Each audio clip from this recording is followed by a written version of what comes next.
à toutes et à tous et bienvenue sur ce 5e numéro du Hub by Effray Paris.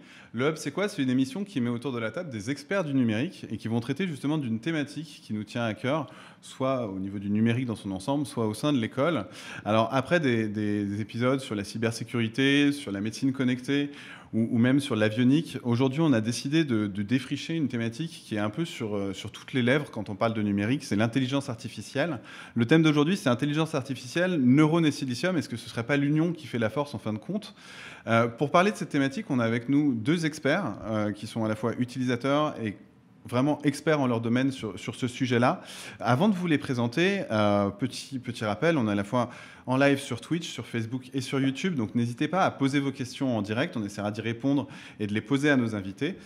C'est tout ce qui fait tout l'intérêt de cette émission, donc n'hésitez pas.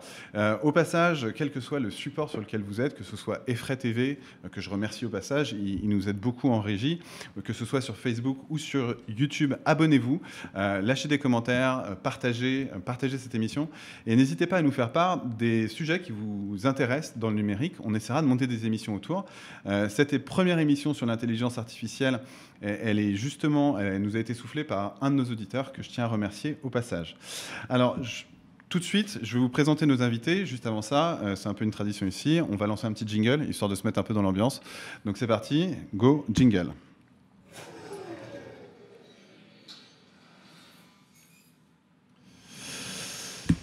Alors, intelligence artificielle, neurones et silicium, l'union fait-il la force? J'ai avec moi deux experts. Je vais commencer par toi, Hatim. Bonjour et bienvenue au sein de l'Innovation Lab Effray Paris. Bienvenue ici. Merci pour l'invitation. Merci à toi, surtout d'être avec nous. Alors, tu as plusieurs casquettes, toi. Tu es à la fois CEO de Axi Technologies, tu es donc entrepreneur, mais tu es aussi docteur en intelligence artificielle, tu es consultant et tu es aussi enseignant à Effray Paris, c'est bien ça? Oui, c'est exactement ça. Alors, quand on préparait l'émission, tu me disais que Axi Technologies est une entreprise, déjà d'une part assez récente, mais que vous êtes spécialisé sur plusieurs domaines de l'intelligence artificielle. Est-ce que tu peux détailler un petit peu? Oui, donc on intervient auprès de nos clients pour la mise en place de solutions d'intelligence artificielle, essentiellement dans le domaine du marketing de précision ou bien de la gestion de relations clients, en exploitant des technologies comme le traitement automatique de texte ou la reconnaissance automatisée des images. Ok, super. Alors, j'ai fait un petit taf journalistique, j'ai gratté un petit peu qui tu étais, sur LinkedIn notamment. Sur LinkedIn, tu dis conseil aux jeunes data scientists et à ceux en devenir, maîtrisez les classiques avant de vous spécialiser en deep learning. C'est un petit peu ton approche? Il faut commencer par connaître la base avant même de se spécialiser? Oui, je pense que c'est une approche qui est valide pour tout, hein, mais surtout en intelligence artificielle, parce que cette réflexion, je l'ai faite en passant des entretiens à beaucoup de jeunes data scientists qui sortaient d'école, qui faisaient des projets super intéressants en deep learning et en différentes thématiques. Mais après, quand on est en entreprise et qu'on fait de la data science, souvent, on est amené à traiter avec des technologies qui sont assez basiques et aussi qui sont classiques, on va dire, dans l'IA. Et c'est pour ça, en fait, que j'ai eu cette réflexion-là, parce que en entreprise, l'extraction de la valeur à partir de la donnée, elle se fait souvent avec des algorithmes qui sont là depuis assez longtemps, surtout quand on traite de la donnée un peu classique en base de données relationnelle ou en autre. Ok, on va essayer de décrypter tout ça au fur et à mesure de l'émission. L'objectif, c'est une première émission sur l'intelligence artificielle. On va essayer déjà de voir tout ça. Avec toi, tu as Guillaume à côté de toi. Hugo, c'est ton prénom et Guillaume, c'est ton nom. Salut Hugo, comment ça va? Bonjour, ça va bien toi? Écoute, moi ça va super, merci d'être venu. Alors toi, tu es étudiant Effray Paris en L3 biologie numérique. Tu es responsable SI de CEP Effray, qui est la junior entreprise de l'école, et tu es cofondateur avec 5 personnes du projet C19. Est-ce que tu peux nous en dire un petit peu plus? C'est quoi ce projet? Oui, bien sûr. Du coup, c'est un projet que nous avons réalisé cette année, en début d'année, un projet de 5 mois. Le but, c'était de réaliser un projet du coup, qui se base sur l'actualité, donc le Covid-19, et de découvrir un peu le domaine de l'intelligence artificielle, et donc de faire un projet qui liait ces deux domaines. Et c'est dans ce cadre-là qu'on a essayé de développer un algorithme de deep learning capable d'identifier sur des images de radiographie pulmonaire si le patient associé avait ou non des symptômes du Covid. Ok. Alors déjà, est-ce que tu peux te rapprocher un petit peu du micro, s'il te plaît? Ouais. Cool. N'hésite pas à t'appuyer sur la table au besoin. Tu es un peu chez toi ici. En gros, ton projet, tu as greffé Covid plus data plus IA plus imagerie. Et c'est un outil de diagnostic qui te permet d'identifier clairement, tiens, est-ce qu'il y a des traces de Covid dans de l'imagerie médicale? C'est ça. Cool. Je crois savoir qu'en plus, tu as un parcours un petit peu atypique. Tu étais orienté plutôt médecine au départ. Là, tu es en biologie numérique et tu as envie de faire quelque chose qui est un petit peu autre chose. Tu peux nous en dire plus ? Oui, bien sûr. Du coup, j'ai un parcours un peu spécial puisque j'avais commencé des études en médecine, la première année en fait, qui prépare au cursus médical, ce qui m'a pas forcément plu et que j'ai pas non plus réussi. Donc, je me suis réorienté à l'EFRE Paris, qui proposait un cursus bionumérique dans lequel je suis actuellement. Et c'est là que j'ai découvert un certain nombre d'autres domaines, notamment l'IA et la cybersécurité, domaine vers lequel je veux m'orienter. Alors, c'est super cool en fait. Toi, tu gères de l'IA qui va générer du texte et de l'image. On a quelqu'un qui est plutôt de la bionumérique qui s'oriente vers la cybersécurité.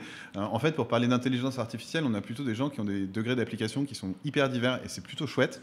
Avant de rentrer dans le dur de l'application de l'intelligence artificielle, je me suis prêté à un petit exercice parce qu'on n'arrive pas comme ça sur un plateau qui traite d'intelligence artificielle sans avoir bossé sa copie, quoi. Ouais, donc, j'ai regardé un petit peu l'historique de l'intelligence artificielle, sachant que quand même, ça reste un rêve quasiment séculaire de l'homme de créer une intelligence. Pour moi, les premières traces, ça remonte à 1842, Ada Lovelace, qui bossait sur la machine de Babbage, qui expliquait clairement qu'en fait, la machine n'ira jamais au stade de créer par elle-même. C'est assez curieux, j'ai l'impression qu'elle était un peu dans le faux. Elle ne pouvait pas anticiper, elle a dit ça 100 ans avant l'arrivée de l'ordinateur. Turing, 1950, avec Isaac Asimov, qui traçait les lois de la robotique qu'on retrouve aujourd'hui dans les véhicules autonomes, c'est assez fou. La loi de Moore en 1965, qui traçait un petit peu l'avenir de la data et de son exploitation. Les années 90, c'est Deep Blue qui bat Kasparov aux échecs, où là les gens se disent « Waouh, il y a quand même un truc derrière ». Les années 90-2000, explosion d'Internet, donc de la quantité de données, et avec la charge de travail qu'on peut encaisser, bah tiens, enfin l'intelligence artificielle a de quoi bouffer. Et Watson, 2010, et aujourd'hui on est en 2020-2021. En gros, on a des chiens bioniques qui ressemblent vachement quand même à des droïdes qu'on voit dans Star Wars. Déjà, est-ce que j'ai loupé quelque chose dans cette histoire ? Et pour vous, quels ont été les grands marqueurs de l'histoire de l'intelligence artificielle d'un point de vue numérique ? En fait, il y avait plusieurs marqueurs et il y a aussi plusieurs étapes. Au début, en fait, des années 80-90, l'intelligence artificielle, c'est vraiment quelque chose d'académicien, de laboratoire, et qui faisait en fait qui était capable de faire des choses très intéressantes, mais qui étaient réservées à une certaine élite. Parce que c'est ces élites-là qui disposaient de la data, qui disposaient de la capacité de calcul. Mais de plus en plus, on remarque que cette intelligence artificielle, elle devient très, très accessible à tout le monde au travers du cloud. On voit que Microsoft, Google et AWS, donc Amazon, se mettent à disposition des IA déjà préconstruites pour leurs utilisateurs. Et puis récemment, on voit que là, ça a pris un coup vraiment d'accélérateur qui est très intéressant au travers des intelligences artificielles qui sont capables de surpasser les êtres humains dans certaines tâches. Donc je précise bien certaines tâches. Et ça, c'est vraiment une révolution dans le sens où aujourd'hui, pour les entreprises, par exemple, qui sont capables d'exploiter ces intelligences artificielles, ça répond à des problématiques qui sont très impactant en termes de business et ça permet d'apporter de la valeur. Donc il y a vraiment plusieurs époques, mais je pense que récemment, il y a eu cette disponibilité de l'intelligence artificielle au grand public et du coup aux entreprises petites et moyennes qui a su en fait driver de la valeur business et en tout cas être impactante dans notre vie de tous les jours. Alors c'est assez ouf ce que tu dis, c'est que ce que tu es en train de dire, c'est que aujourd'hui, on est à l'étape où, ça y est, la machine dépasse l'homme sur certains aspects. Ouais. Et là, du coup, ça ouvre un nouveau champ des possibles pour les entreprises, pour le business, pour des tas de choses. Hugo, toi, de ton côté, mais même si c'est dans les livres ou les trucs qui t'ont marqué, en fait, pour toi, c'est quoi les temps forts de l'IA ? Les temps forts, je suis peut-être un peu plus jeune, donc ça va être lié, mais les temps forts, c'est peut-être un peu plus récent. Par exemple, autour de 2010, quand Yann LeCun a développé ce travaux et donc a permis l'émergence de ce qu'on a utilisé pour notre projet, c'est-à-dire l'utilisation de l'IA dans l'imagerie, la vision par ordinateur. Et donc, qu'il a rendu possible il y a 10 ans, c'est assez récent, les bases théoriques qui nous ont servi pour notre projet. Je trouve ça assez incroyable. Ok, alors ce que tu es en train de dire, parce que, encore une fois, là, il va falloir décrypter un petit peu. Tu nous parles de bases théoriques qui existent. Il faut savoir que dans l'IA, ça se nourrit de données. il y a des données qui sont accessibles pour les gens qui bossent dans l'IA. Tu peux abreuver en données ton intelligence artificielle. C'est comme ça que ça marche, c'est ça ? Ouais, c'est un peu comme ça. C'est en fait à la fois des données et à la fois des algorithmes. Et donc c'est là vraiment c'est les deux et l'utilisation des algorithmes pour apprendre à partir des données à automatiser des tâches, c'est ce qui fait en fait toute la magie de l'IA. C'est que par exemple sur les approches classiques qu'on avait jusqu'à maintenant des logiciels où on devait programmer chaque règle. Pour dire en fait si ceci arrive on va faire cela. Là en fait on est sur des approches vraiment inductives, c'est-à-dire qu'on donne à l'algorithme une quantité de données, par exemple ton image, et on dit que ça c'est Adrien, plusieurs images, et lui en fait tout seul il va être capable de reconnaître la prochaine fois qu'il te voit sur une image qui est tout à fait nouvelle que il s'agit de toi. Et c'est pareil, en fait, on transpose ça sur plusieurs problématiques, sur la reconnaissance de cancers ou bien même de cas de Covid à partir des images. C'est en déployant de la data et des algorithmes qui vont reconnaître ces images-là au travers d'exemples qu'on est capable en fait de développer un algorithme qui lui va reconnaître de nouvelles images automatiquement. Et ça, c'est vraiment toute l'intelligence, c'est qu'on change d'approche, on s'appuie sur la donnée, on va apporter de l'innovation aussi aux niveaux algorithmiques, et puis on délivre de la valeur de manière très rapide. Alors, si je comprends bien, et que j'applique au projet C19, pour schématiser, en gros, vous avez pris, admettons, 1000 radios Covid positifs, vous avez entouré en rouge là où l'œil humain disait ça, tu vois, ça c'est le problème Covid. Vous l'avez mis dans la machine et la machine elle a dit ok, là c'est positif, là c'est positif, là c'est positif. Ça veut dire que la 1001e photo, elle s'est dit tiens, elle ressemble aux 1000 premières, donc c'est positif. C'est comme ça que ça marche un petit peu. C'est ça, c'est l'idée générale. On avait en fait des images, on n'a pas localisé, donc on avait une image et on disait si cette image était dans la catégorie patient atteint par le Covid ou non, et une autre image, ce patient n'est pas atteint. On lui donnait toutes ces images. Et au fur et à mesure, au bout d'un certain nombre d'images, beaucoup plus que 1000 même, il a fini par être capable de repérer des points sur l'image qui permettaient sur d'autres images de dire, sans qu'on lui donne le résultat, cette image correspond à un patient atteint par le Covid ou non. Ok. Donc ça, en gros, la machine va se nourrir de tas de données et elle va être capable d'extrapoler sur un nouveau système. Okay. On a un petit message sur le chat. On a Baudouin qui dit « Je suis encore entièrement d'accord avec Hugo ». Voilà, fin de parenthèse. Très bien. Alors, encore une fois, l'objectif, c'est déjà de défricher un petit peu avant de rentrer dans le dur. Moi, dans mon imaginaire de l'intelligence artificielle, au départ, il n'y en avait qu'une, tu vois. Je me disais, tiens, l'intelligence artificielle. Et en grattant un peu sous la surface, je me rends compte qu'il y a des tas et des tas de terminologies qui existent. On va parler d'automatisation, on va parler d'intelligence artificielle, de machine learning, de deep learning. Très concrètement, pour un néophyte, pour, admettons, un lycéen qui nous regarde ou un étudiant en L1 ou en L2, comment on y voit plus clair? C'est quoi les différentes couches de l'intelligence artificielle? En fait, il y a vraiment plusieurs couches et plusieurs domaines aussi. Okay.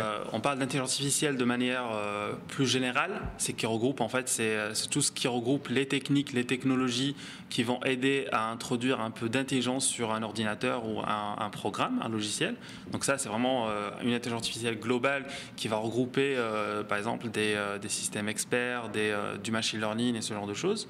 On parle aussi de machine learning quand il s'agit des approches qui vont, comme on a expliqué, se nourrir de la donnée pour construire des modèles qui vont faire des tâches automatiques, donc okay. Automatiser des tâches. On parle de deep learning qui est vraiment un sous-ensemble de techniques de machine learning. Donc c'est vraiment une branche du machine learning qui a vraiment eu un succès très important ces dernières années à travers sur les images ou sur le texte, et qui, elle, en fait, va appliquer un certain nombre d'algorithmes qui sont très spécifiques, qu'on appelle les réseaux de neurones profonds, avec leurs variantes, et approfondir, en fait, ces réseaux de neurones-là pour obtenir des modèles plus performants. Donc ça, c'est vraiment le deep learning. Ok, donc ce que j'ai l'impression de comprendre, c'est que tu as plusieurs outils, plusieurs méthodes de faire, au même titre que tu pourrais apprendre à un programme à jouer aux échecs. Il pourrait soit reproduire toutes les parties d'échecs du monde, soit faire preuve d'initiative, et ça, c'est un autre domaine. C'est-à-dire que tu as différentes approches, en fait. Par exemple, tu peux très bien apprendre ton algorithme à faire des échecs en lui programmant les règles. Ça, c'est une approche. Okay. Ou en lui faisant jouer des parties automatiques et en se générant de cette donnée-là. Ça, c'est une autre approche. En fait, les approches, elles sont vraiment multiples, mais l'intelligence artificielle est là ce qu'on appelle de l'intelligence en se basant en fait sur des approches qui vont imiter un peu ce qu'on n'est pas capable d'automatiser de manière assez facile, quoi. Ok. Et alors, on a différents blocs, différents outils, différentes matières ou expertises, et à ça, on va greffer différentes applications, j'imagine. Toi, Hugo, tu es à la fois à mi-chemin entre la bio, tu as envie de t'orienter vers la cyber. J'imagine qu'il y a des tas et des tas de secteurs d'activité qui sont gourmands en fait, de ces technologies. Enfin, toi, Tout à fait, ouais, quasiment tous, je pense. Okay. Utilise l'IA aujourd'hui d'une façon ou d'une autre. En cybersécurité, on va l'utiliser par exemple aujourd'hui pour identifier si un mail ou non est un spam. Ça, c'est depuis quelques années, ça a été beaucoup développé. En biologie, récemment, il y a eu une grande avancée, notamment une IA de Google DeepMind, je crois, qui a réussi à résoudre un problème, celui du repliement des protéines, qui était un problème qui occupait les biologistes depuis plusieurs années. Et ça s'applique à plein d'autres domaines, la banque, la robotique, les transports, l'énergie. Ok, alors effectivement dans les transports ça paraît assez évident, c'est-à-dire faire en sorte que mon transport soit le plus efficient possible avec le meilleur rendement possible, ça c'est assez logique. Sur le repliement des protéines j'apprends un truc. Dans la finance, oui, il y a beaucoup de robots qui font des opérations à la place des humains. Ok, je crois savoir que l'armée est dessus, on va voir tout ça un petit peu au fil de l'émission. Et en plus c'est beaucoup plus large, hein. Par exemple dans la finance aujourd'hui il y a même des algorithmes qui vont décider d'octroyer des crédits ou pas. C'est vraiment au-delà d'automatiser vraiment des opérations très complexes jusqu'à aujourd'hui. Donc, par exemple, étudier le dossier, regarder si un client il est capable de rembourser ou pas. C'est vraiment des approches aujourd'hui qui révolutionnent carrément le métier. Aujourd'hui, vos chatbots, ils sont de plus en plus intelligents, c'est grâce à l'IA. Vos assistants, ils sont capables d'aller... si vous avez vu Google qui était capable d'appeler un salon de coiffure et de réserver un rendez-vous pour un client de manière tout à fait automatique, ça c'est de l'intelligence artificielle. C'est vraiment des choses qui révolutionnent notre vie de tous les jours. Aujourd'hui, des choses qu'on fait qui semblent, on va dire, simples, il y a beaucoup d'IA derrière qui ont été déployées. Donc c'est vraiment quelque chose qui va révolutionner et qui révolutionne au jour d'aujourd'hui notre vie quotidienne. Ok, donc aujourd'hui je demande à mon assistant personnel de me mettre ma playlist préférée sur Spotify. C'est basé déjà sur une reconnaissance vocale qui se nourrit d'intelligence artificielle. Exactement. L'objectif de l'IA, c'est qu'il aille plus loin demain et qu'il me dise bah tiens, fais gaffe, il va faire un temps pourri, ou j'ai vu sur ton trajet qu'il y avait ceci ou cela. Et c'est vers ça qu'on va en fait. Sur le domaine des assistants, oui, on va vraiment sur des intelligences de plus en plus qui vont se coller et s'adapter à nos propres habitudes. C'est-à-dire que, typiquement, par exemple, tu parlais de lancer Spotify. Demain, en fait, l'IA, elle va se nourrir de tes habitudes et elle va te lancer Spotify sans que tu le demandes. Ok. C'est-à-dire qu'elle sait que pendant une semaine, tu avais lancé Spotify à ton réveil et elle va détecter à travers ta montre connectée que tu t'es réveillé et elle va te lancer ta radio préférée sans que tu lui demandes. Et ça va au-delà, par exemple, sur les entreprises. Aujourd'hui, beaucoup d'opérations se font de manière manuelle. Et grâce à l'intelligence artificielle, elle peut être automatisée. Ça ne veut pas dire forcément détruire des emplois, c'est aussi aider les différents employés, les différents prenants dans la décision à mieux prendre la décision. Alors, tu mets le doigt sur un sujet, parce que quand même, dans l'imaginaire collectif, en tout cas, il y a combien de personnes qui se disent ouais, l'arrivée de l'intelligence artificielle, il y a plein d'emplois menacés. Moi, ce que je vois, c'est qu'il y a plein d'emplois nouveaux qui vont exister aussi. C'est les deux. En revanche, je reprends l'exemple du banquier. Alors, on est très loin de la bionumérique, je suis désolé, Hugo. Mais l'exemple du banquier qui va accorder un crédit, enfin, c'est même plus un banquier, c'est une machine qui va accorder un crédit. Moi, d'un point de vue consommateur, ça me pose un vrai problème, tu vois, parce que la machine, tu vas lui demander mais pourquoi, en fait, elle va pas être capable de répondre. En fait, c'est oui et non. Ça dépend de ta banque. Si elle a vraiment investi dans l'intelligence artificielle, elle sera capable. Parce que autant aujourd'hui, les approches deep learning, elles sont des approches ce qu'on appelle black box, c'est-à-dire où elles se nourrissent de la donnée et on n'est pas capable de tracer exactement pourquoi la décision elle est prise. Autant on a vraiment des approches d'explicabilité de l'intelligence artificielle qui se développent et qui sont très promettantes et qui permettent aujourd'hui d'expliquer au niveau global, votre modèle, par exemple, par rapport à toutes les données qu'il a, il a vu que c'était l'âge, votre statut social, votre dossier de santé ou ce genre de choses qui va impliquer la décision d'octroi ou pas de crédit. Et même au niveau de chaque client, aujourd'hui, on est capable d'expliquer en fait la décision, de dire en fait votre crédit a été octroyé parce que vous avez eu ça et ça. Et ça, c'est des approches qui sont liées à l'explicabilité, qui sont très récentes.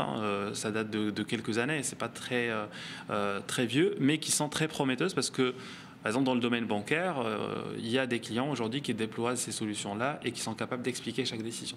Parce que de toute manière, c'est réglementé en plus. Ok, donc il y a le rôle aussi de la réglementation, Ouais. donc on va avoir besoin de juristes qui vont traiter de ça, on va avoir besoin de changer un peu les métiers de la banque, parce que le banquier, quand c'est la machine qui répond, il faut aussi qu'il ait un rôle plus humain pour compenser le rôle de la machine. Exactement. Donc j'ai l'impression, à vous entendre, que tous les métiers vont être assujettis à cette révolution-là. Est-ce qu'il y en a qui vont être plus frontalement impactés ou plus rapidement impactés que d'autres ? Je sais pas, toi tu bosses dans la bio, donc... Je dirais plutôt les métiers qui sont où tout est déjà très cartographié. D'accord. Les métiers très répétitifs, tout est cartographié, tout est quantifié. Par exemple, il y a eu l'émergence de beaucoup de robots dans le trading, puisque c'est un domaine où tout est déjà très quantifié. Donc c'était plus facile de mettre de l'IA là. Les métiers où ça va être plus difficile, c'est tous les métiers où il va y avoir une grosse responsabilité, puisqu'on acceptera plus difficilement de laisser une responsabilité à l'IA. Alors ça on va y arriver, plutôt dans la séquence revue de presse, on va voir ça en détail, mais c'est déjà cool, tu es un peu en train de spoiler la suite de l'émission, bravo, bien joué. Non mais c'est assez cool et vous avez l'air d'en parler avec une espèce de tranquillité que je trouve assez rassurante, parce qu'en fait dans l'imaginaire collectif, toi t'as mis le mot black box dans une de tes réponses, en fait pour nous c'est une boîte noire, tu vois. Tu sais pas en fait, tu sais pas, pour moi mon flip, c'est que ce soit un ordinateur qui me réponde et pas mon banquier. Et que ce soit plus un médecin avec qui j'ai un contact et qui connaît mon historique, mais une machine qui me réponde. C'est hyper flippant pour le commun des mortels, en fait. En fait, c'est flippant parce que je pense qu'il y a deux choses qui sont intéressantes. C'est qu'on imagine aujourd'hui que les techniques d'intelligence artificielle sont très très développées, souvent en fait au-delà de ce qui est vraiment réel. Et on imagine, en fait, on va plutôt voir les films genre Terminator et dire « Ah, mais c'est ce qui va m'arriver », c'est pas du tout le cas. Et aussi, parce que je pense la deuxième raison, c'est parce qu'on oublie un peu, aujourd'hui, ton téléphone, ton smartphone, il y avait aussi ces craintes-là au début. Est-ce que le smartphone, ça a causé la perte de l'humanité ? Non. L'informatique, depuis toujours, elle automatise des tâches. Rien, sans parler d'intelligence artificielle, l'informatique de manière globale, notre bureau, là tu travailles avec ton ordi, ton téléphone, ma tablette, ta tablette. et si essayer de revenir juste 10 ans avant, ça n'existait pas. Et c'est pas pourtant que ton métier a disparu. Moi, je pense que aujourd'hui, l'IA, elle apporte ce que, dans un sens que l'informatique apporte de manière globale, c'est une meilleure condition de travail. Les employés, en fait, ton banquier, il va être capable de mieux analyser ton dossier parce qu'il aura une analyse d'intelligence artificielle qui va l'appuyer. Et on sera en fait plus, je pense, dans cette approche d'intelligence artificielle qui vont accompagner, Hugo l'a dit, en fait, sur les décisions. Je pense qu'on est encore loin de dire, en fait, de bout en bout, on est sur une décision d'intelligence artificielle. On est plus sur quelque chose d'intelligence artificielle qui va analyser, qui va pré-mâcher le travail et qui va permettre au cadre ou bien à l'employé de mieux faire son travail. En fait, on est plutôt sur cette approche-là et je pense que c'est comme ça qu'il faut le prendre. Hugo, du coup, je rebondis direct. En fait, C19, vous êtes 5. Vous avez monté un truc qui est une aide au diagnostic. Elle s'adresse essentiellement aux professionnels de médecine, en fait. C'est-à-dire que plutôt que de me tartiner 300 000 imageries, la machine va m'en pré-mâcher le taf. Tu t'adresses à qui et c'est quoi c'est ça, effectivement, ça s'adresse plutôt aux professionnels, mais comme tu l'as dit, un outil d'aide au diagnostic, ça ne vise pas à remplacer un médecin, puisque ça poserait des problèmes au niveau de la confiance et de l'acceptation. Ça vise à aider les médecins, peut-être à leur faciliter le travail pour les cas les plus directs, et ils auraient juste à trancher après avoir reçu l'aide au diagnostic. Ça peut aussi servir dans le cadre des études médicales pour aider les étudiants à s'entraîner sur les images. Okay. Donc tout un tas d'utilisations qu'on n'imagine pas forcément, qui ne sont pas remplacées, en tout cas pas tout de suite, qui ne sont pas remplacées les radiologues immédiatement. Ça marche, c'est-à-dire qu'en gros, il va avoir exclusivement les clichés où il y a une zone de doute de la machine et il validera de toute façon. C'est assez appréciable. On en est aujourd'hui là, on n'en est pas encore à tout automatiser. Oui.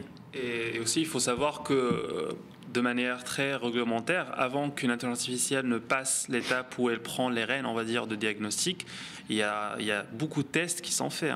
C'est, par exemple, comme aujourd'hui, la voiture, avant d'être commercialisée, il y a beaucoup de tests qui se font. Et de la même manière, une intelligence artificielle, demain, elle ne va pas prendre les rênes d'un diagnostic complet sans qu'il y ait une batterie de tests comme un médecin prendrait son diplôme après avoir passé l'examen.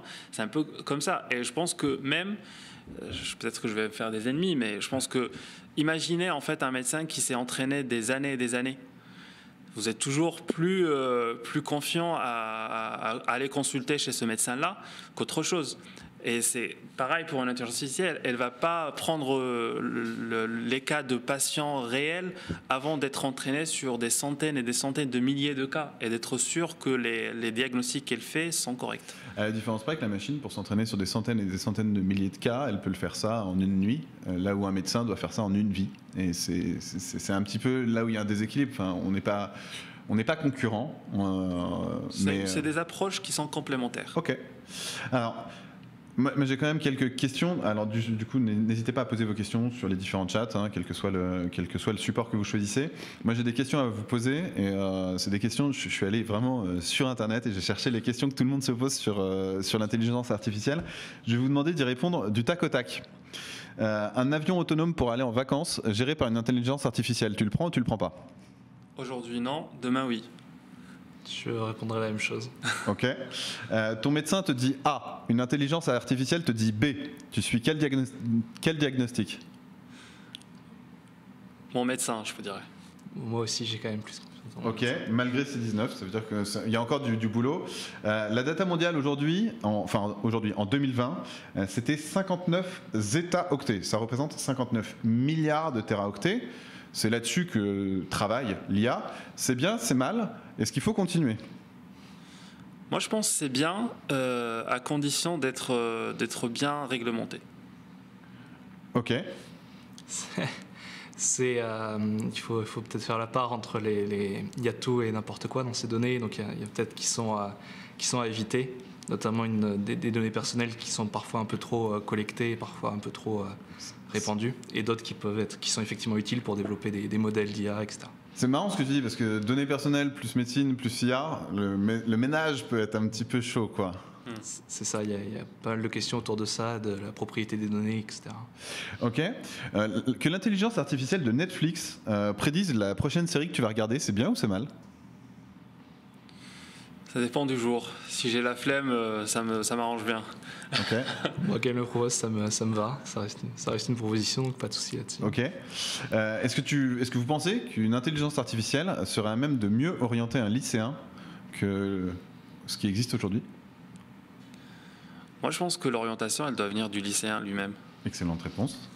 Je pense qu'avant, on avait par exemple des tests où il fallait cocher des cases et à la fin, on donnait une orientation possible. C'est juste la version améliorée de ça, l'IA. Okay. Donc ça reste toujours un conseil, c'est toujours évidemment le lycéen qui choisit. Mais c'est intéressant puisque justement, c'est une version améliorée pour l'orienter et le conseiller. Ok. Dernière question. L'intelligence artificielle dans les réseaux sociaux de rencontres amoureuses, pour ou contre?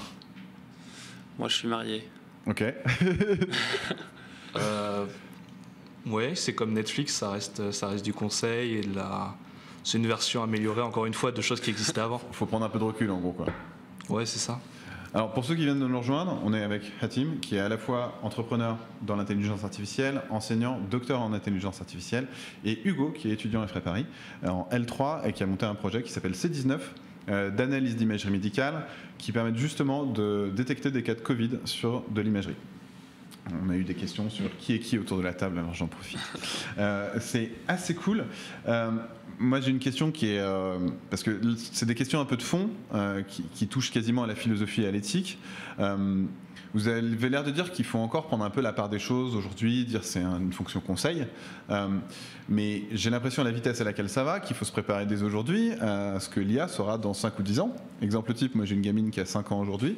Est-ce qu'il faut que je la prépare à accepter un monde où il y aura plus de prise de décision de la part des machines? Est-ce qu'il faut se préparer maintenant à ça ou on a encore du temps? Je pense que c'est un choix très personnel, hein, dans le sens où, en fait, ton enfant, tu l'éduques comme tu veux. Ouais. En plus, Comme je peux parfois, mais... Ouais, c'est vrai. En plus, c'est très intéressant parce que dans la Silicon Valley, les écoles sans ordinateur et sans accès au numérique dès les jeunes âges, elles se développent très rapidement. Mais d'un autre côté, aujourd'hui, en fait, IA ou pas, il faut vraiment être un peu numérique dans le sens où il faut être capable de gérer.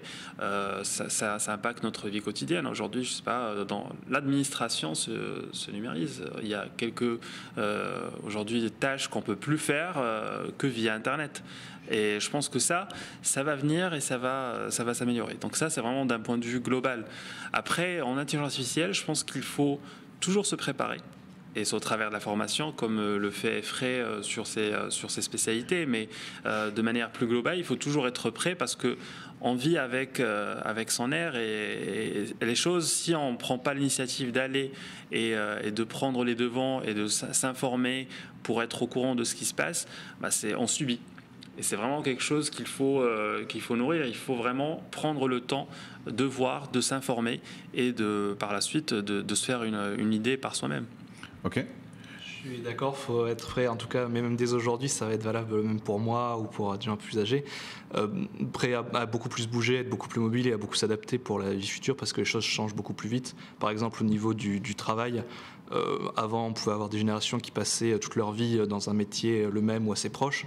Aujourd'hui, ce ne sera plus le cas, les métiers vont beaucoup bouger, il faut être prêt à se reformer et à un peu changer ses manières de faire. Et de la même manière, c'est difficile aujourd'hui. Il faut savoir lire, écrire, compter. Il faut savoir, à minima, utiliser des outils numériques. Sinon, c'est se mettre un peu en retrait du reste de la société. Ok. Alors, je rebondis là-dessus. Pour toutes les personnes qui nous suivent, à chaque fois, on fait gagner quelque chose pendant le hub.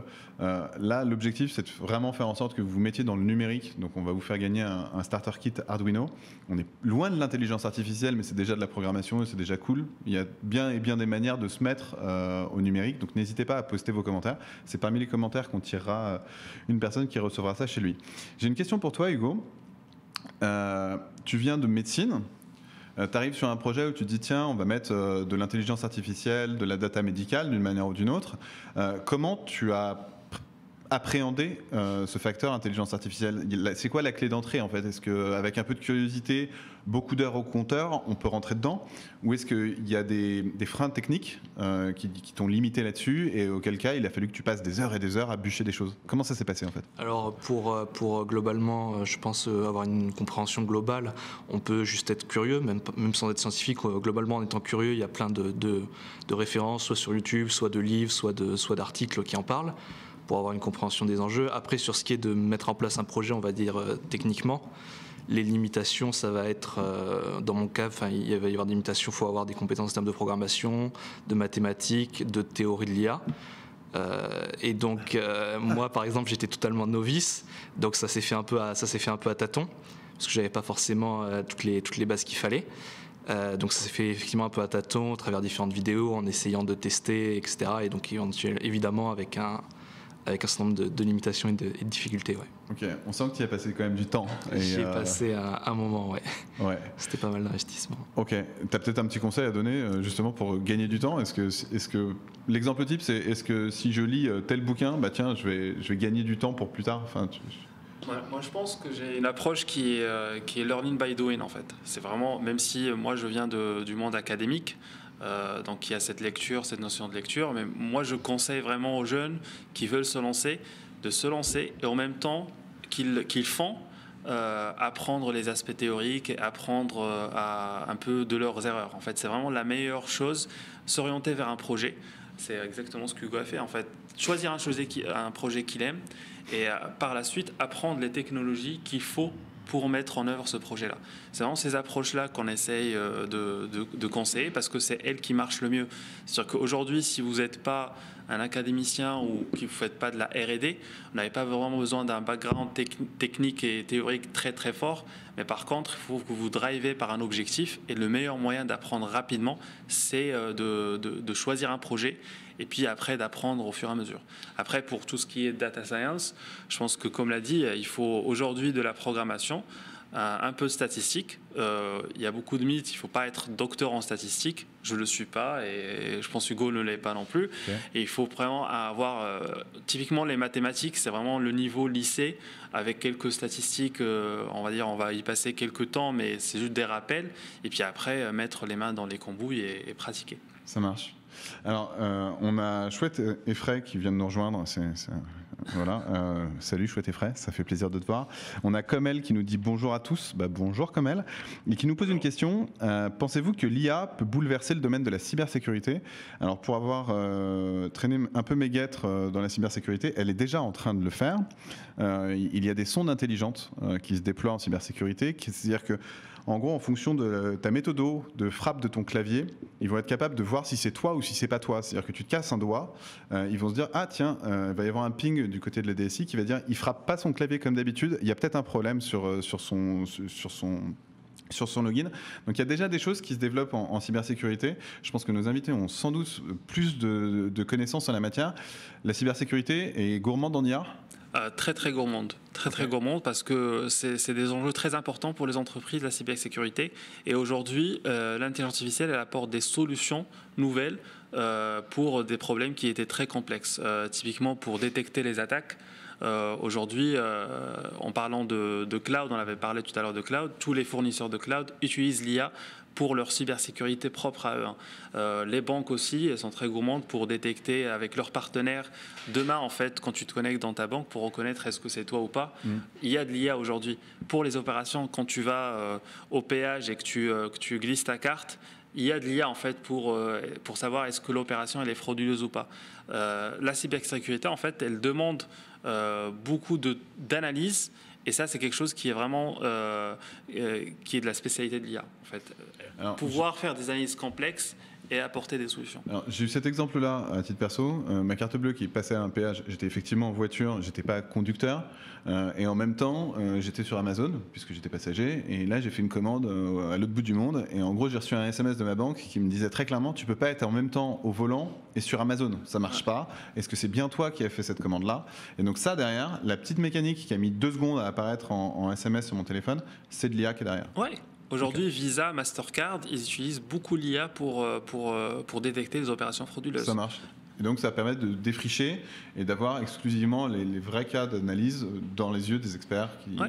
Et on parle de cette approche de complémentarité. Aujourd'hui, par exemple, dans la cybersécurité, l'IA ne va pas prendre la décision de bloquer totalement des accès ou pas. C'est souvent, en fait, un travail d'analyse élémentaire, mais qui va se faire avant l'intervention de l'être humain. Et après, tu as des experts en cybersécurité qui viennent et qui analysent de manière humaine en fait les attaques ou ce genre de choses. Donc en cybersécurité, c'est vraiment très complémentaire dans le sens où on a de l'IA qui est toujours active, qui va toujours faire cette analyse. Et une fois qu'il y a des cas détectés ou bien des cas où il y a de la suspicion, en fait, on remonte ça aux experts. Ok. Alors, on a une autre question de Prime qui nous dit dans beaucoup de films de science-fiction, on voit des robots, intelligence artificielle devenir incontrôlables, une possibilité dans un futur proche ou lointain. Écoute, reste en ligne, on va avoir une chronique qui est dédiée exclusivement à justement le numérique fait son cinéma. Tu vas voir, on va pouvoir décrypter ça dans pas longtemps. On va passer à une autre séquence, la revue de presse. Je me suis attardé à regarder un peu ce que la presse mainstream, ce que le commun des mortels, les gens comme moi, voient de l'intelligence artificielle. Comme à chaque fois, on va se mettre un petit jingle, histoire de se remettre dans la hype.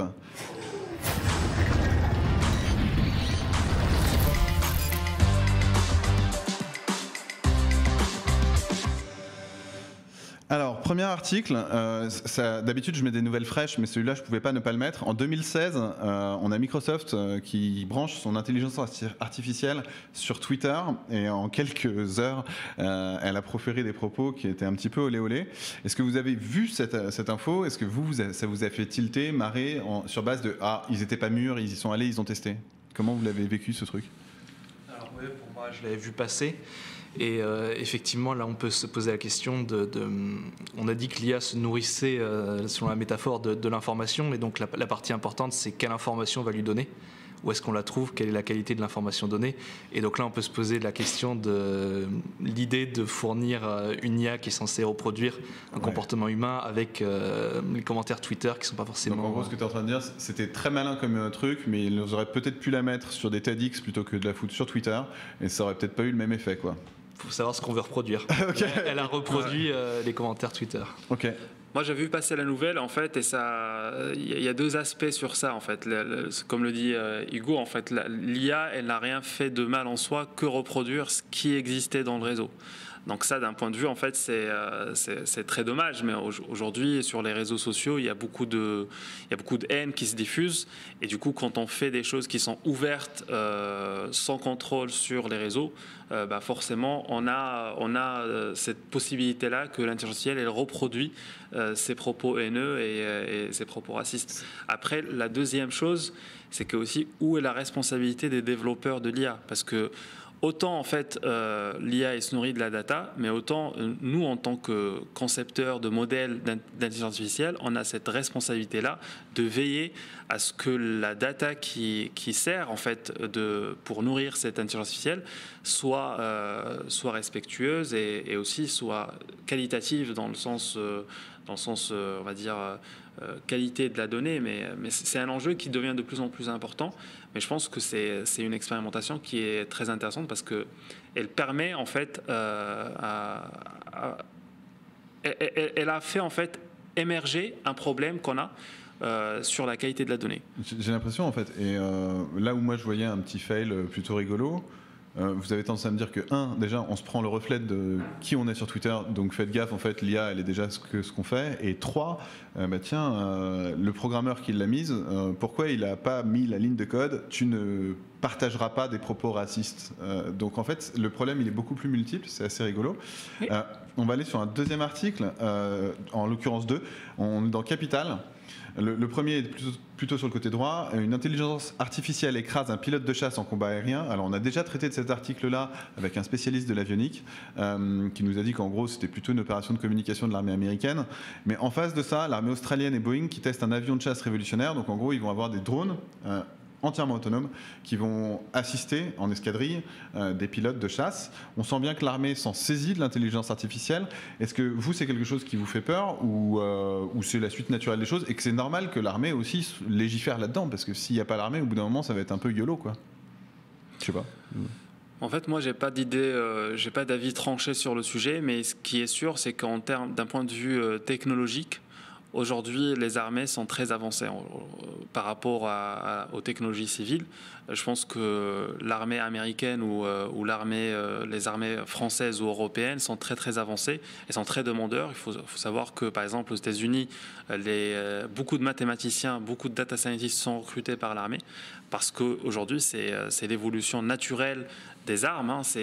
On va dire, on parle d'armes de plus en plus autonomes, ça pose vraiment des questions éthiques et des questions aussi sur la prise de décision. Mais au-delà de ça, d'un point de vue technologique, oui, aujourd'hui, les technologies dans l'armée sont très avancées. Et je pense que un aspect qu'il faut aussi essayer d'exploiter, par exemple en France, c'est qu'il y ait ce passage-là de l'armée vers le civil. Ouais. Parce que c'est des passages qui peuvent bénéficier à la société. Typiquement, je ne sais pas, vous connaissez Waze ? Oui. Waze, c'est d'anciens soldats de l'armée israélienne qui l'ont mis en place. Ça, et en se servant en fait des capacités qu'ils avaient apprises, des technologies. Et ce genre de choses, je pense que ce genre de projet, c'est quelque chose qui peut être très intéressant à avoir, ce transfert de technologique. Ok, donc ça veut dire que là, ça a l'air un peu offensif et ils ont plutôt donné le côté un peu les robots vont devenir des robots armés. Là où en face, il y a toujours eu un transfert de technologie, la médecine. S'il n'y avait pas eu la médecine sur les champs de bataille, en fait, on aurait eu de moins bons chirurgiens aujourd'hui. Donc ce transfert de techno et ce transfert de science de l'un à l'autre a toujours existé. Ok. Très bien. Un sujet qui ressort, et qui ressort assez régulièrement, l'intelligence artificielle, première gagnante du monde post-Covid, parce qu'on est tous connectés à distance, parce que le cloud est de plus en plus utilisé, parce qu'on génère encore plus de data quand on est offline. Vous, et surtout toi, et tiens Hugo par exemple, est-ce que vous avez senti un monde pré- et post-Covid avec l'IA ?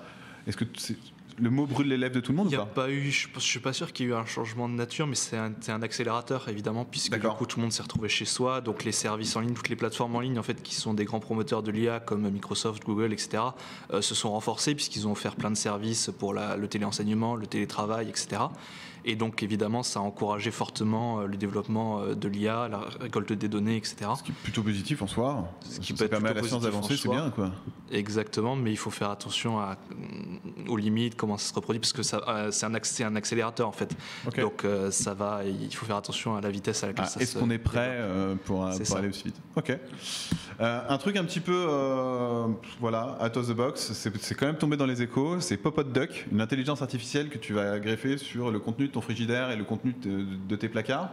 Et avec ce que tu as chez toi, il va être capable de faire le meilleur repas, le plus équilibré et le moins dolore pour la planète, puisqu'il va éviter le gaspillage alimentaire.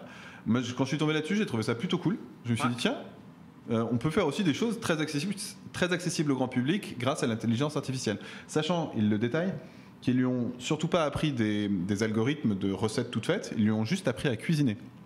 Carrément, ok. Ouais. Moi, je ne connaissais pas, mais c'est très sympa. Et en plus, c'est quelque chose qui est très intéressante. Aujourd'hui, en fait, au-delà de cet aspect un peu qui fait peur de l'IA aujourd'hui, elle fait vraiment des choses qui sont très intéressantes, que ce soit en augmentant les capacités des gens dans leur travail, mais aussi en explorant de nouvelles choses. Typiquement, ce genre de choses pour baisser notre empreinte carbone sur la planète, c'est quelque chose de très bien et qui peut-être n'aurait pas pu être faisable s'il n'y avait pas cette intelligence artificielle qui allait se nourrir de la data. Okay. Donc c'est quelque chose qui est positif. Donc il y a des choses quand même méga positives et méga accessibles chez vous qui vont tomber en fait sur l'intelligence artificielle. Bah tiens, je vais m'aider à constituer un frigo, à bien vider mes placards, etc. Ouais. Cool. On a un dernier article qui te concerne directement, Hugo. Coronavirus, comment l'intelligence artificielle est utilisée contre la Covid. Là, il est marqué le Covid. Désolé, le monde, hein, c'est la Covid. Il y a des tas et des tas de... En fait, cet article décrypte plutôt en fait, le monde des sachants, des experts, avec un appel au partage de données médicales. Pas que depuis la Chine, mais disant, mais en fait, vous vous rendez pas compte, on a des algos qui ont besoin de data. C'est un peu là où on en est aujourd'hui. Il y a plus de gens comme toi qui montent des projets que de gens susceptibles de donner de la data. Vous en êtes où en fait ? C'est vrai, et ça a été un problème. D'ailleurs, il y avait une étude d'une université new-yorkaise qui signalait qu'un des principaux défauts sur les modèles de machine deep learning qu'on avait utilisés pour, par exemple, prédire la gravité d'un état de quelqu'un qui était touché par le Covid, c'était que les données étaient de mauvaise qualité et que donc beaucoup de gens avaient fait des modèles, Facebookia notamment, avec des données de mauvaise qualité à la va-vite et que donc les modèles au final étaient assez biaisés. Ok. Donc l'IA reste un peu le cœur du sujet. Donc l'IA reste le cœur du sujet, mais ça veut dire balayer devant votre porte. Rendez-vous aux données accessibles, disponibles et propres, parce que si vous avez des données pourries, en fait, on va créer un biais dans ce que va être utilisé l'IA, quoi. Dans ce qui va être utilisé derrière. Ouais. Il y a un slogan en fait qui est dit en IA, c'est que garbage in, garbage out. C'est-à-dire qu'en fait, si vos données sont de très mauvaise qualité, même si vous avez le meilleur algorithme qui soit, bah, votre modèle il sera de meilleure qualité. Et c'est ce qu'on travaille avec les entreprises, c'est que souvent il y a souvent cet aspect-là, on veut le meilleur modèle, on veut créer l'intelligence artificielle qui est la plus pertinente, mais derrière on aura beaucoup plus à gagner en améliorant la qualité de la donnée. Et on revient que même Twitter, c'était à peu près la même chose, hein, sur un autre sujet, mais en tout cas, les données d'entrée étaient pas pertinentes. Et aujourd'hui, en parlant de l'article du Monde, il y a aussi un autre aspect, c'est que la médecine aujourd'hui, l'innovation, elle est alimentée par l'intelligence artificielle. C'est quelque chose qui alimente l'innovation. Au-delà de l'innovation dans le domaine même de notre demande, dans qu'est l'intelligence artificielle aujourd'hui est un accélérateur d'innovation dans d'autres domaines comme la médecine, comme l'éducation, comme le marketing, comme beaucoup de choses. Et en fait, tous ces domaines, ils vont venir s'alimenter par les nouvelles technologies qui sont développées dans le domaine de l'intelligence artificielle pour créer de la valeur et pour apporter de nouvelles solutions aux malades. Je ne sais pas si vous avez vu, mais il y a un nouveau bras bionique. Moi, j'ai vu ça, je pense, au journal TF1. C'était impressionnant. Il y a de nouvelles greffes qui se font avec aujourd'hui des bras bioniques qui sont contrôlés par la pensée. Et ça, c'est quelque chose qui est possible parce qu'on a ces développements parallèles entre la robotique et l'intelligence artificielle. Ok. Donc ça veut dire qu'en gros, l'intelligence artificielle n'est pas une matière en soi, c'est une matière qui va être sur des champs d'application hyper multiples et faire en sorte qu'elle soit présente partout, faire en sorte qu'elle soit abreuvée de plein d'experts, abreuvée de plein de data, abreuvée de plein d'initiatives. C'est ce qui va faire que ça marche. De cas d'usage aussi, ouais. Alors on a Comel qui est hyper actif, qui nous dit alors Comel, j'adore ta question, mais je pense qu'il faudrait au moins 4 ou 5 bonnes heures pour y répondre. L'IA est-elle infaillible? Vous avez 4 heures. Ça dépend sur quoi. Voilà, ça dépend. On en a parlé, en fait, on y est. Si aujourd'hui, en fait, c'est pour reconnaître un visage ou bien pour reconnaître quelque chose sur une image, elle est en tout cas plus performante qu'un être humain. Si c'est pour avoir quelque chose de bout en bout qui va prendre une décision complexe, elle n'est pas totalement infaillible. Alors, tu as l'air de dire que sur la reconnaissance d'image, elle est plutôt infaillible. On a eu différents exemples de gens qui ont masqué un petit peu des panneaux stop pour voir comment réagissait l'IA de la Tesla et elle n'y voyait rien. On a eu des gens qui se sont amusés à modifier des pixels sur des images de pandas et pour voir s'ils reconnaissaient toujours un panda. Et on se rend compte que non, il y a une vidéo très cool là-dessus de Underscore qui a été faite. Donc en fait, elle est infaillible dans la limite de sa conception. Oui, c'est sûr, mais mon point, c'était sur l'automatisation des tâches simples. Aujourd'hui, on peut s'appuyer dessus. C'est vrai qu'il y a ces cas-là où on attaque l'IA à travers des exemples, ce qu'on appelle adversarial examples. En fait, c'est des exemples qui sont pas naturels. C'est souvent des images qui sont truquées et qui ne reflètent pas la réalité. Mais pour autant, entre cette IA-là qui va automatiser la reconnaissance de l'image et un être humain qui va être derrière son écran et qui va s'appuyer sur les images vidéo, il n'y a pas photo. Aujourd'hui, il vaut mieux opter pour une IA. Par contre, elle reste faillible et doit être beaucoup plus développée sur d'autres aspects de prise de décision plus complexes. Ok. Si je peux revenir là-dessus. L'idée, c'est l'IA est jamais infaillible, mais en fait, on n'attend pas, par exemple, pour les voitures autonomes, avant d'autoriser les voitures autonomes, on n'attend pas que l'IA ne fasse jamais d'erreur. On attend juste qu'elle atteigne un niveau de sécurité suffisant. Par exemple, qu'elle en fasse beaucoup moins que l'être humain. Ok. Et à partir du moment où elle en fera beaucoup moins que l'être humain et que ce sera beaucoup plus rentable de la généraliser, là, il y aura un bénéfice-risque qui sera moindre que celui de... Sans qu'elle soit à aucun moment devenue infaillible, elle fera toujours des erreurs, comme ça a été montré par des panneaux stop qui sont partis masqués ou des erreurs dans l'algorithme ou plein d'autres choses. Après, le coup de déguiser, de tricher sur un panneau stop, on était plutôt sur du hacking pour voir les limites de l'exercice en fait. Ça montre bien que les intelligences artificielles sont très développées. C'est-à-dire qu'on arrive aujourd'hui à plus se concentrer sur cette problématique-là vraiment de reconnaître le stop, mais on va chercher les exemples qui sont vraiment qui sont très rares et qui sont presque introuvables dans la réalité. Et ça montre, c'est plutôt un bon signe parce que ça montre qu'on va tester les limites du système. Cool. Ça nous amène, on parle beaucoup de Google, on parle beaucoup d'OpenIA et on arrive bientôt au terme de cette émission.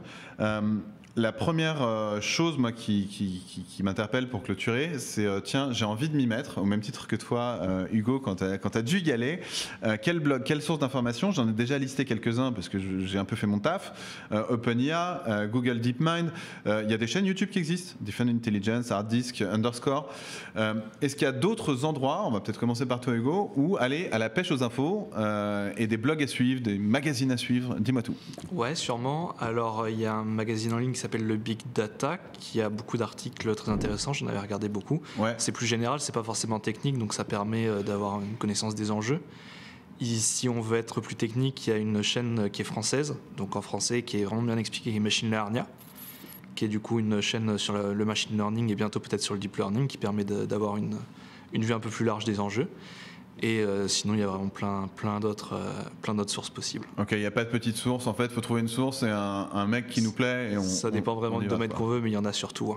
Okay. Sur YouTube, selon le domaine qu'on veut, il y en a une qui est vraiment intéressante, justement, puisque Hatim parlait tout à l'heure de GPT-3, qui est le nouveau modèle de OpenIA. Il y a une vidéo qui a été faite par Machine Linguist, je crois, justement sur ce modèle, et qui est assez impressionnante puisqu'il pose des questions en fait, récupère la réponse et fait parler le modèle visuellement. Et donc, quand on parle du test de Turing, justement, c'est assez impressionnant comme vidéo sur le sujet. Cool. Alors, dès lors que la vidéo sera en replay, on essaiera de vous mettre tous ces liens en commentaire. Donnez-nous un peu de temps quand même. Hazim, de ton côté, est-ce qu'il y a des sources d'informations qui sont immanquables en fait? Je pense qu'il y a beaucoup de sources d'informations. Il y a KD Nuggets, qui est en anglais, qui est l'un des premiers blogs qui faisait de la vulgarisation sur les technos d'IA. Après, moi, pour être tout à fait honnête, moi je lis beaucoup en anglais, donc et ça manque en français. Il n'y a pas beaucoup de sources de vulgarisation, mais il y a le Big Data qui fait un job assez intéressant. Après, il faut suivre les grandes entreprises aussi, les blogs de Google, d'Uber, de Airbnb. A priori, on se dit qu'ils font pas beaucoup d'IA, mais par exemple, les blogs de Uber et d'Airbnb, ils sont pleins de petits joyaux de vulgarisation, mais aussi de cas d'usage et de projets.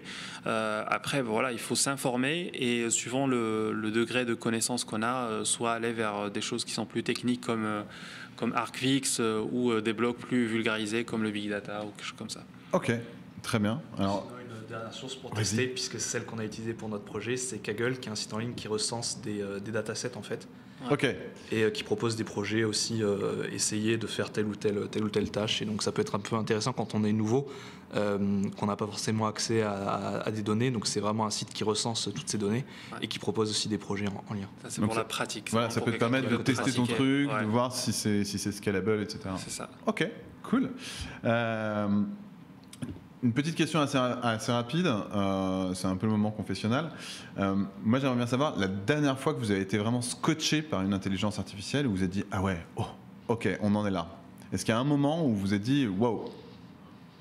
Ouais, je sais plus, je crois que je l'avais déjà dit, c'était vraiment l'IA de OpenIA avec les Transformers, donc GPT-3, ouais. Qui est, que je trouve vraiment impressionnante par sa capacité à imiter. Vraiment, si on ne le sait pas, c'est difficile de voir qu'il y a une IA derrière. Ok. Moi, c'est assez récemment avec le singe qui était capable de contrôler en fait un jeu à travers sa pensée. Et c'est Neuralink qui a posté ça. C'est ça, c'est l'entreprise de Elon Musk, ouais. Neuralink. C'est très récent. Et ça, c'est quelque chose qui m'a beaucoup impressionné parce que là, on parle vraiment de quelque chose de très complexe qui est lecture des pensées et interprétation de ces pensées en action. Et oui, voilà, alors pour pas qu'il y ait de... C'est effectivement, Neuralink a mis un réseau neuronal sur la tête d'un chimpanzé. Ils l'ont entraîné à jouer à un jeu, et après, il y a un ordinateur qui récupère toutes ces données-là, qui les traite et qui les retransforme en signal comme s'il voulait jouer à Pong. Et c'est effectivement un ordinateur qui transforme les pensées du singe en un mouvement de joystick. L'intelligence artificielle, elle n'est pas dans la tête du singe, elle est réellement dans un ordinateur. Elle est vraiment dans un ordinateur. Donc c'est quelque chose qui est impressionnant dans le sens où ça ouvre des possibilités pour la médecine, pour beaucoup de choses. Hein. Ok, c'est assez chouette. On arrive vraiment au terme de cette émission, mais j'aimerais bien vous poser quelques dernières questions. Ma première, c'est pour un jeune qui a envie de s'y mettre. Exemple type, je suis au lycée, je suis en L1 ou en L2. Est-ce qu'il y a un conseil à avoir, une attitude à avoir? Est-ce qu'il y a des grands rendez-vous de l'intelligence artificielle auxquels n'importe qui peut participer? Un bouquin à lire, un truc à faire? C'est quoi le conseil pour bien se lancer dans ces questions-là? Je vois que le sujet il est hyper vaste et qu'on pourrait en parler encore des heures. Mais si vous aviez un conseil à donner à un jeune qui s'y intéresse, ce serait quoi? Moi, je dirais Coursera. C'est un site d'apprentissage en ligne. Ouais. Qui permet en fait d'avoir vraiment des parcours pour des gens qui n'ont pas de background et qui veulent apprendre. Ça, c'est ce que je conseillerais. Et puis, surtout, de s'intéresser au projet. Ça, c'est quelque chose que moi, je suis convaincu que l'apprentissage par projet est quelque chose de fondamental. Et c'est tout. Ok. Je suis vraiment d'accord. Coursera, c'est aussi une plateforme que j'utilise beaucoup et qui est vraiment très pratique. Et effectivement, quand je veux apprendre un domaine et la manière dont j'apprends le mieux, c'est effectivement par un projet en ayant une tâche définie assez difficile. Et en fait, étape par étape, acquérir les compétences nécessaires pour le réaliser et avancer au fur et à mesure dans le projet, c'est ce qui est le plus motivant et au final ce qui permet le mieux de s'approprier des compétences. Ouais. Ça marche. On a dressé un portrait hyper enthousiasmant de l'intelligence artificielle. Moi, je suis plutôt conquis. J'ai quand même une dernière question qui a été posée. Quels sont les inconvénients de l'IA? Alors, c'est en 2 mots, parce que ce serait peut-être plutôt une autre émission. C'est quoi l'inconvénient majeur de l'IA? Moi, j'en ai une petite idée. Il est très énergivore. Énergivore et la qualité de données. Ok. Ouais, parce qu'on l'a vu à partir du moment où c'est l'IA qui récupère des données, nos données en fait, pour se les approprier. Si on l'a vu avec Twitter, si les données de base sont mauvaises, ou on l'a vu avec des IA qui s'étaient chargés de faire du recrutement et avec laquelle on donnait des CV qui du coup pouvaient reproduire des biais, par exemple prendre que des hommes ou de prendre que des ils peuvent reproduire les mêmes biais. Donc vraiment les données pour l'instant sont. Il y a un côté un petit peu miroir où il faut s'en méfier, quoi. Ouais, ça. Très bien. On arrive à la fin de cette émission. Il y a quand même une dernière question qui nous concerne plutôt, nous, staff, organisation. C'est un peu hors sujet, mais quand est-ce que le concours sur l'imprimante 3D se termine? Quand va-t-on avoir les résultats? C'était la précédente émission, on s'est gagné une imprimante 3D. Et bien ça tombe bien, le concours s'arrête ce soir à minuit. Laisse-nous le temps de faire le tirage au sort et tu sauras peut-être si tu l'as gagné. Idem, on va vous laisser un mois entre ce hub-là et le prochain hub qui parlera de marketing digital pour vous lâcher en commentaire et on verra à qui on attribue le kit Arduino. En cette fin d'émission, je tiens déjà à vous remercier tous les deux. Moi, j'y vois beaucoup plus clair. Je sais à peu près, je ne suis pas expert, mais au moins je sais pour une prochaine émission vers quel sujet on pourrait aller. Merci à toute la régie qui est avec nous, les équipes de AWAL, de WhatsApp et d'Effray TV. C'est super chouette de pouvoir compter sur eux pour monter ce genre de format. N'hésitez pas à nous dire en commentaire s'il y a d'autres thématiques qui vous intéressent. On essaiera de monter des formats. En tout cas, merci à tous. Je vous souhaite une excellente fin de journée. J'espère que vous avez appris des trucs. Moi, en tout cas, beaucoup. Donc, merci beaucoup. Merci à vous et à bientôt. À très bientôt.